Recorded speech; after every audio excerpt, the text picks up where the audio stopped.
Bonjour et bienvenue à ce niveau 2 de cet entraînement pour leader. Alors aujourd'hui nous allons parler d'une valeur vraiment importante pour les leaders, c'est l'équanimité. Alors l'équanimité, c'est la capacité à s'interdire tout préjugé. D'accord? C'est renoncer aux préconçus, c'est renoncer aux a priori, c'est renoncer aux présupposés. Je ne sais pas ce qui va se passer, je ne sais pas comment la situation va évoluer et je ne sais pas ce qui va en sortir. D'accord? Donc j'accueille cette réalité sans préjugés.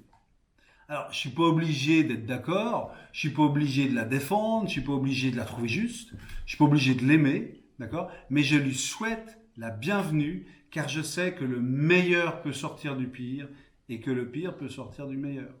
J'imagine que ça vous est tous arrivé. Des fois, vous êtes dans une situation qui a super bien tourné, alors qu'en fait, au départ, c'était vraiment mal barré.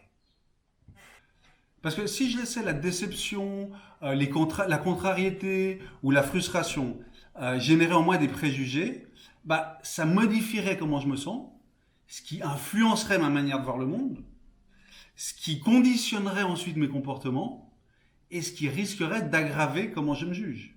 D'accord? Et les jugements négatifs que je pourrais porter sur le monde ou sur moi-même, d'accord, modifieraient à leur tour comment je me sens. Et ainsi de suite.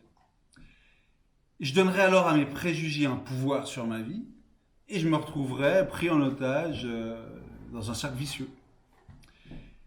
Et puis d'autre part, si je me laisse influencer par mes préjugés négatifs, d'accord, je risque de rater les opportunités qui pourraient transformer le pire en meilleur. Et si je me laisse influencer par mes préjugés positifs, je risque de devenir trop optimiste et ne pas voir les risques qui pourraient transformer le meilleur en pire. Et ça serait quand même dommage. Parce que l'équanimité, c'est donc à la fois rester vigilant et laisser la porte ouverte aux opportunités. Parce que le leader, il sait qu'il ne peut pas contrôler ce qui arrive, mais il sait aussi qu'il peut devenir maître de ce qu'il va faire avec. Et ça, c'est vachement bien. Donc, pour ne pas se faire prendre en otage et pour rester le patron de nos vies, je vous propose de commencer avec un petit mantra. Ce mantra, c'est bienvenue.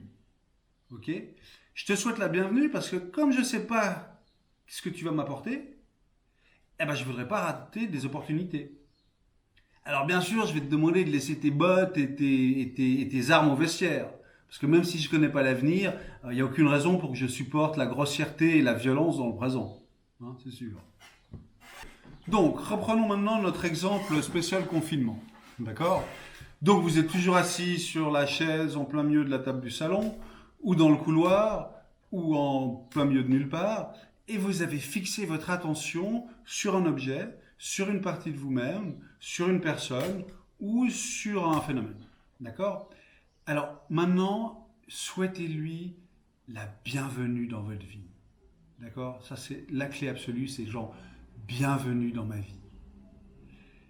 Bienvenue la porte, bienvenue le frigo, bienvenue la table, bienvenue ma main, bienvenue mes yeux, bienvenue mon cœur, bienvenue maman, bienvenue Gilbert, bienvenue Médor, bienvenue la pandémie, bienvenue le confinement et bienvenue le printemps. D'accord?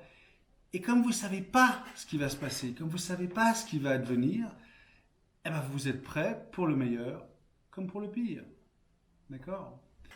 Parce que quoi qu'il arrive, je veux dire, vous savez que vous saurez vous adapter, vous saurez improviser et vous saurez choisir le meilleur comportement pour profiter de toutes les opportunités qui vont se présenter. D'accord? Donc voilà.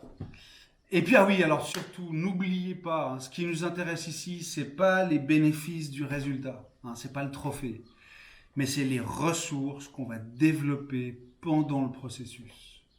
Ça, c'est capital. Que ce soit de la curiosité, de l'ouverture, de l'indépendance, de la disponibilité, tout ce que vous voulez, ces ressources, on va les emporter partout avec nous dans notre vie.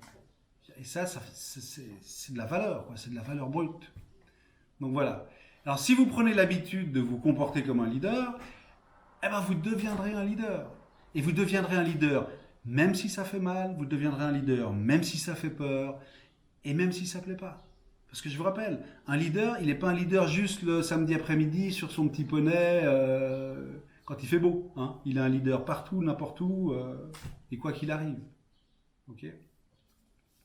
Donc voilà. Et puis si, hein, je vous rappelle, si vous êtes impatient, que vous vous ennuyez, que vous vous énervez, c'est génial. On est en plein dedans. Continuez et surtout ne vous laissez pas distraire de votre objectif par vous-même.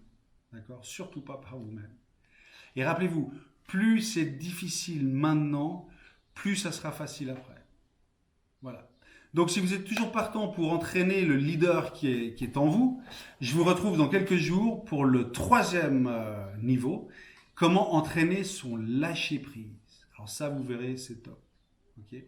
Et en attendant, entraînez-vous bien à votre équanimité, parce que plus vous entraînerez à l'équanimité, plus vous arriverez à lâcher prise.